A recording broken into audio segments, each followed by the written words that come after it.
Usajili bado unaendelea kwa kishindo klabuni Dar es Salaam Young Africans. Watu wamekuwa macho zaidi na kurasa za mitandao ya kijamii za michezo.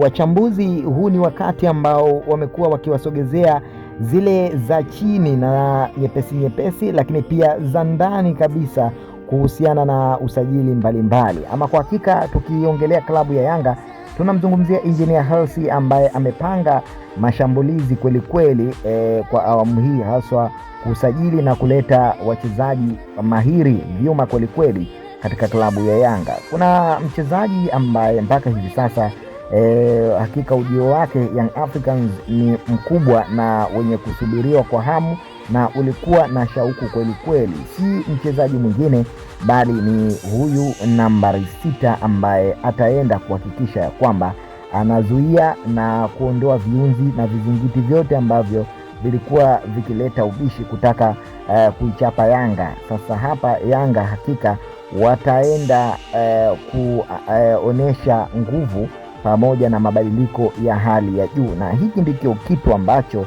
mashabiki wa Yanga wamekuwa wakikisubiri, na hamu yao kubwa ni kuona klabu hiyo haitetereki wala haishuki chini, bali ni kupanda grade za juu mpaka kwenye VVIP, ambayo itakuwa ni heshima kubwa sana ya soka itakayoandika rekodi na historia ya milele na milele katika swala zima la michezo na burudani na madaftari la rekodi na kila kitu cha hapa nyumbani Tanzania. Hakika mashabiki, majadiliano pamoja na mizozano huko mitandaoni imekuwa ni mikubwa. Watu wanaamini kwamba Young Africans usajili wanaofanya ni usajili uliokuwa hauna doubts za aina yoyote. Yani hakuna mashaka anaposimama Engineer Hersi Said, basi amesimama jembe ambaye anajua ni nini anachokifanya, na hata mafanikio makubwa ya sehemu yanahitaji kiongozi aliyekuwa timamu, mahiri na mwenye connection, ujanja pamoja na mikakati,